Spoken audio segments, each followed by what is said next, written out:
it's essential that we put the federal budget on a path that's sustainable. But the most important thing, in my view, that we can do today to put us on a path of fiscal sustainability is to defeat the pandemic, to provide relief to American people. Treasury Secretary Janet Yellen right there, and she joins us now. Secretary Yellen, thanks for joining us this morning. You just said that the relief package is the most important thing we could do to get on a sustainable path. This is a massive package. Are you confident it can be administered effectively? And as big as it is it enough to do the job of recovering those 9.5 million jobs lost during the pandemic? Well, I think it's the right size to address the very significant problem that we have. You said we've lost 9.5 million jobs.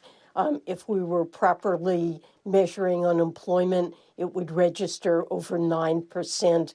We need both relief for the people who are suffering because of what's happened with the economy. We need to defeat the pandemic. This package really does that. It provides substantial aid. There'll be $1,400 checks going out to the members of 85% of American households, $3,000 payments to children, $3,600 for children under 6, unemployment compensation that will extend through Labor Day, money to address the eviction crisis, to address people who are behind on their mortgage payments. We have 22 million Americans who say they don't have enough to eat. There's additional money for food stamps. State and local governments have already laid off 1.4 million workers, and they're going to get the money that they need to keep those essential workers on the payrolls. And we need to open schools quickly and safely, and this package has the money to do that. So I believe there's enough support in this package to relieve suffering and to get the economy quickly back on track. I'm hopeful that if we defeat the pandemic, that we can have the economy back near full employment next year. And I think this is the package we need to do that. How about inflation, though? Your predecessor, Larry Summers, has warned of the dangers. Economist Mark Zandi says investors are underestimating the dangers. If we get back to full employment, could we see inflation surge? How big a problem is that? Well, policymaking is about identifying and addressing risks. And the most significant risk we face is a workforce that's scarred by a long period of unemployment. People being out of work, not able to find jobs, can have a permanent effect on their well-being.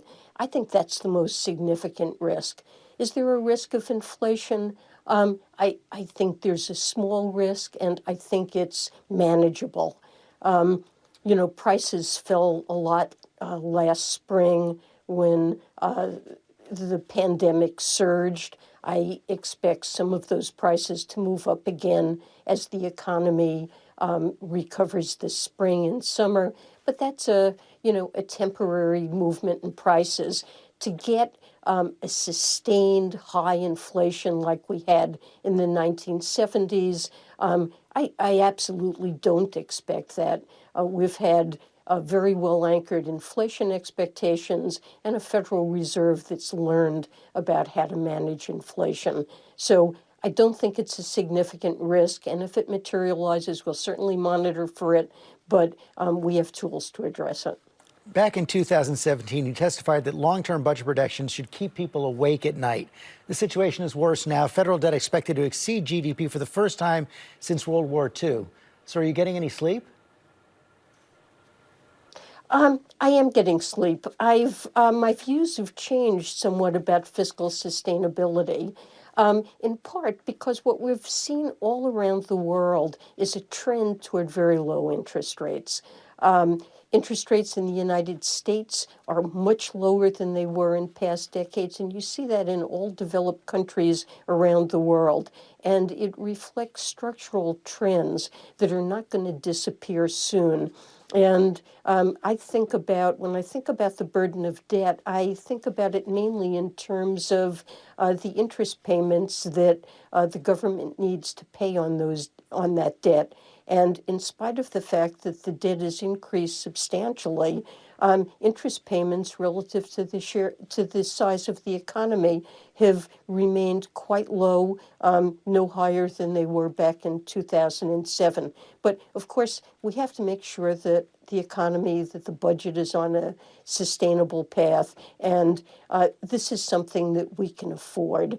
In the longer run, we need to get deficits under control to make sure that our fiscal situation is sustainable. And that means raising revenue to pay for future programs. What do you think of Senator Warren's call for a wealth tax?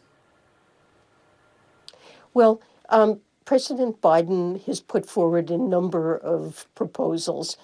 He hasn't proposed a wealth tax, but he has proposed that corporations and wealthy individuals should pay more in order to meet the needs of the economy, the spending we need to do.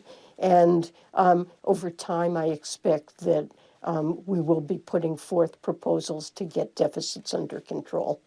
But no wealth tax?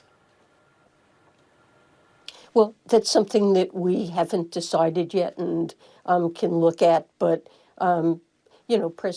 President Biden during the campaign proposed a higher tax rate on corporations, on individuals, and on payments, capital gains and dividend payments that are received. And those are alternatives that address, that are similar in their impact to a wealth tax. Secretary Yellen, thanks very much for your time this morning. Pleasure to be with you.